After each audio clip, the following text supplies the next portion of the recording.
Bonjour et bienvenue dans les recettes de grammaire de Marine. Recette composée d'un ingrédient, d'une toute petite lettre seulement, mais ô combien important, le pronom Y. On utilise le pronom Y pour éviter les répétitions dans une phrase. Le pronom Y peut remplacer un lieu ou quelque chose introduit par la préposition à. Regardons tout de suite comment cuisiner notre succulent pronom Y.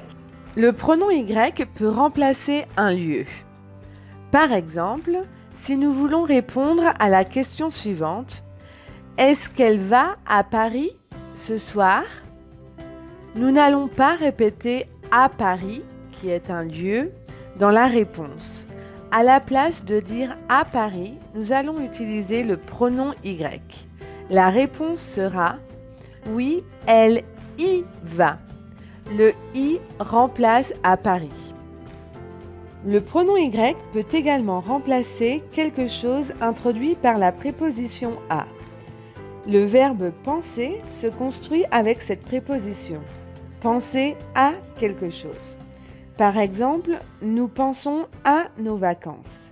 Si nous ne souhaitons pas répéter à nos vacances, nous allons le remplacer par la préposition Y. Ça devient alors nous y pensons, ce qui signifie nous pensons à nos vacances. Le pronom Y est aussi utilisé pour quelques expressions. Les voici. Voici quelques expressions où le pronom Y est utilisé. Dans ces cas-là, il ne signifie rien. Par exemple, il y a. Aujourd'hui, il y a du soleil. La deuxième expression, ça y est. Ça y est signifie c'est terminé. J'ai terminé de cuisiner, ça y est, c'est prêt.